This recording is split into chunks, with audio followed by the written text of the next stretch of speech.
Hi everyone, welcome back to our part 2 of the video applications of direct and inverse variation. So before beginning to solve the numerical problems, let us revise what we have studied in the last class. For the case of direct variation, to find the constant of variation, we need to take the ratio of the two variables. So the ratio of the variables remains constant throughout. X upon y is equal to x1 upon y1 is equal to x2 upon y2. Next, for inverse variation, k is equal to x into y, that is the product of two variable, will give you the constant for inverse variation. So x into y is equal to x1 into y1 is equal to x2 into y2. In part 1 we have solved all the problems based on direct variation. Now in part 2 we'll solve all the problems based on inverse variation. So let us move on to the first question for the day. 270 men were to finish a piece of work in 14 days. So let us find the variables. 270 men were to finish a piece of work in 14 days. So piece of work is also given. 270 men were to finish a piece of work in 14 days, but some men fell sick and the remaining men could complete the work in 21 days. So the work remains the same, hence piece of work is constant. So what are the two varying things? The two changing things are number of men and number of days. How many men fell sick? So our first step is always to identify the variables, then to identify what kind of variation this is. So let us tabulate the data given to us. So number of men is first variable and number of days is second variable. Let us label them as x and y. Let us make a table of this.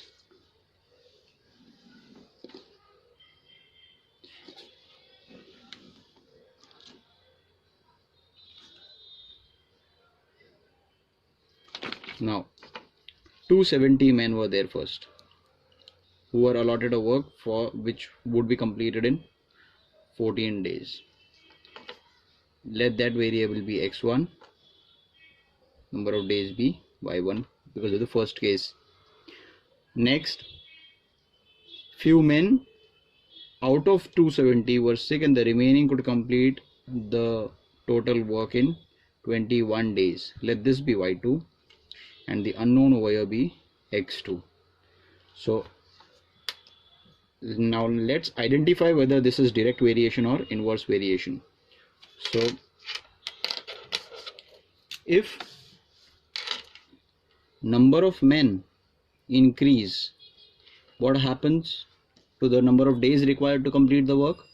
Obviously, applying some logic, we know that number of days reduce. If number of men decrease, what will happen to the number of days? Number of days will increase. So hence this is the case of an inverse variation. So we need to remember what we have studied so far in the theory, that if it is the case of inverse variation, the product of the two variables is constant. So we'll find the product x into y or x1 into y1 is equal to x2 into y2. Therefore 270 multiplied by 14 is equal to x2 into 21. Now let us find the answer of variable, that is x2 is equal to 270 multiplied by 14 divided by 21. For the common factors, let us start dividing it. 7 3s are 21, 7 2s are 14, 3 ones are 3, 3 9s are 27, and 3 zeros are 0. So 90 into 2 will be the answer. That is 180 men completed the work in 21 days. But my question is, how many men fell sick? So these were the remaining men, healthy men out of 270 who were working, who didn't fell sick. So the number of men who fell sick was out of 270, and these were healthy. So I'll subtract this. This gives me 90 men. So I'll have to write the answer statement. 90 men fell sick.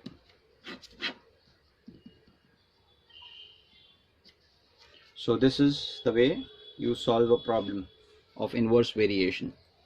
Now the first step, again, to identify the variables, then to identify which type of variation it is, inverse or direct, and then apply the theory that in direct variation a ratio of the two variables is constant, and inverse variation product of the two variables is constant.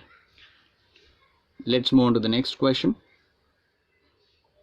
If 15 pipes can fill a water tank in 4 hours, so 15 pipes can fill a water tank in 4 hours, how long will 12 similar pipes take to fill the same tank? So pipes have been reduced to 12. How long? So we are required to know how many hours it will take for 12 similar pipes to fill the same water tank. Next part of the question is, how many pipes will be required if the tank is to be filled in 3 hours? So there are two sub questions in this. So let us identify the variables. The variables are number of pipes and number of hours. Let this be x, let this be y.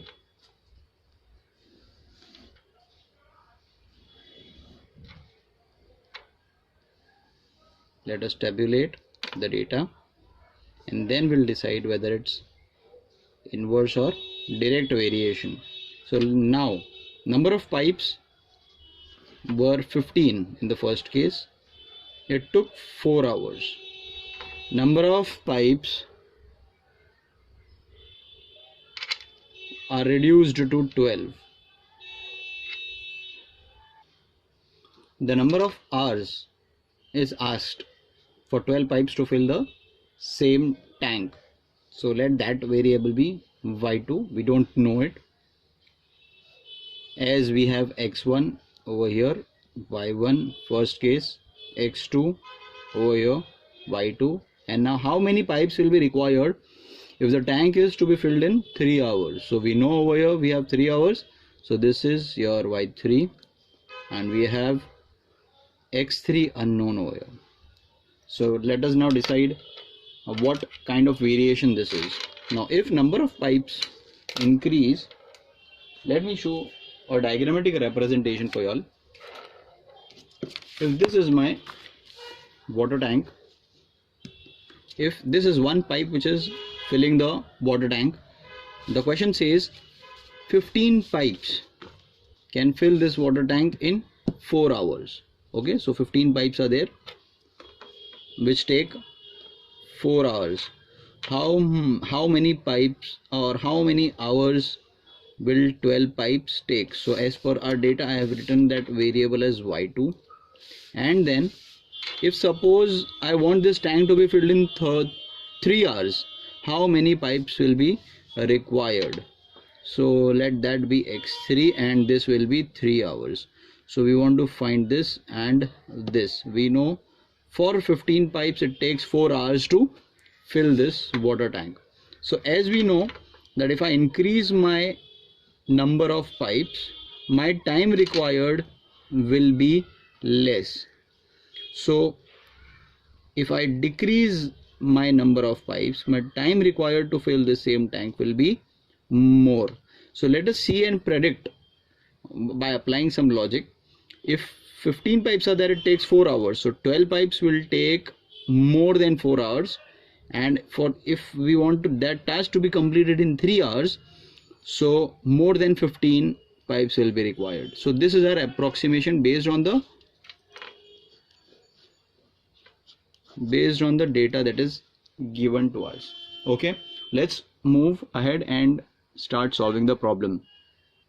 So it is clear that it is a case of inverse variation, where what is constant? We need to remember this inverse variation, the products of the variables are constant. So x1 into y1 will be equal to x2 into y2, which will be equal to x3 into y3. Now let us use these two and solve for y2. x1 is 15 multiplied by 4 equals 12 multiplied by y2. So if I want to find y2 will be equal to 15 multiplied by 4 divided by 12. So let us divide it by the common factor. 3 4s are 12, 3 5s are 15, 4 1s are 4 and 4 1s are 4. So the answer is, it will take 5 hours to fill the same water tank by 12 similar pipes. Okay, by 12 similar pipes. So we'll use the same equation or same pair with x3 y3 and equate it to find the value of x3. So x1 into y1 is equal to x3 into y3. What is unknown to us? That is x3. So let us substitute the values. x1 is 15, y1 is 4, which is equal to x3 multiplied by y3 is 3. So x3 is equal to 15 multiplied by 4 upon 3. So 3 1s are and 3 5s are. So 5 4s are 20. So let us frame our answer statements. So 12 similar pipes will take how many hours? 5 hours. And 20 similar pipes will be required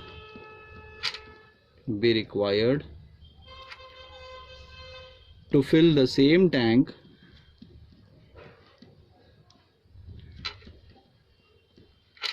in 3 hours.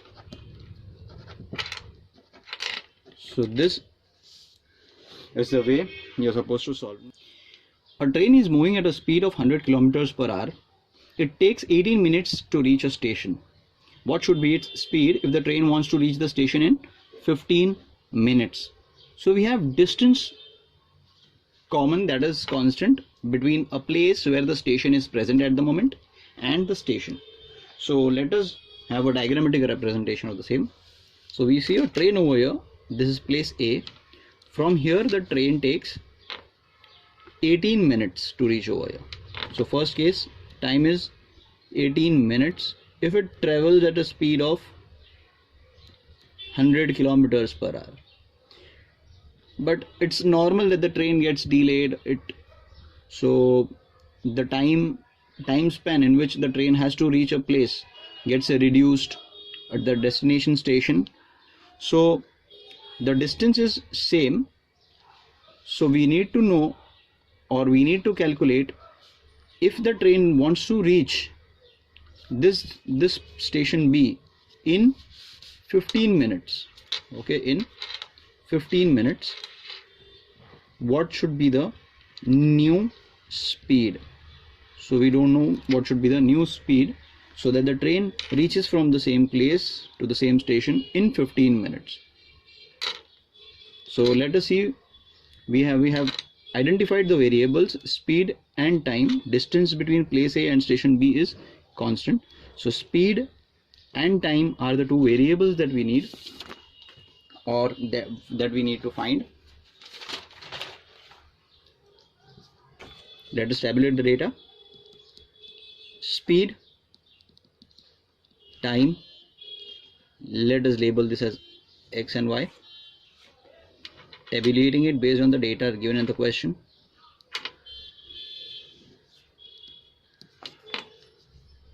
So at a speed of 100 kilometers, it takes 18 minutes. At a speed of x2, it takes 15 minutes.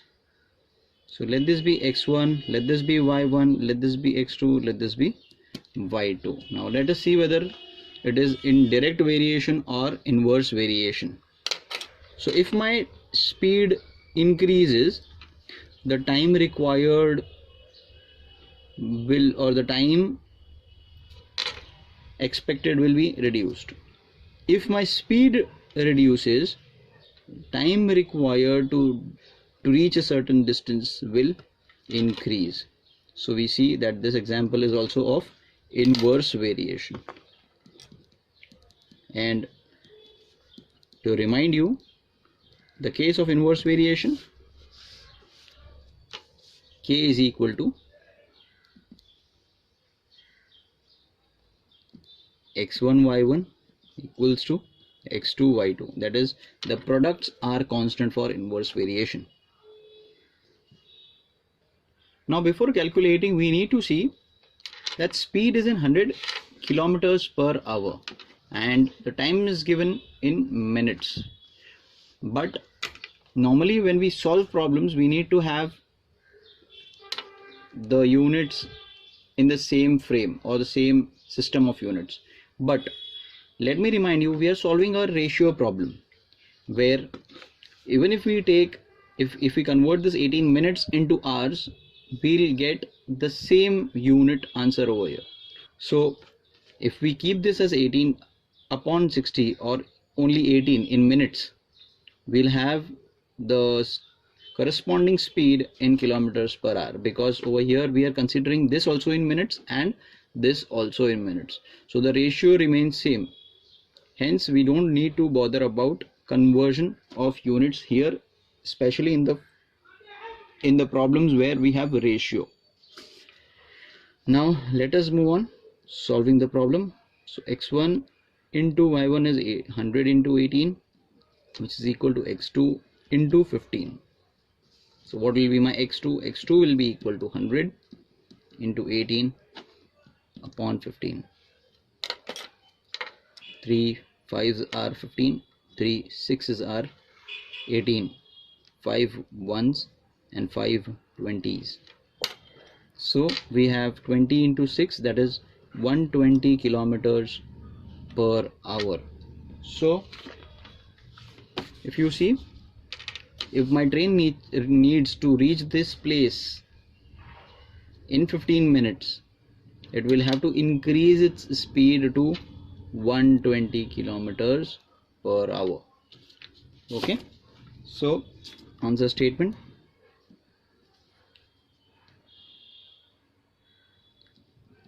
the speed of the train should be 120 kilometers per hour to reach the station in 15 minutes. With this, we come to an end for this part of the video.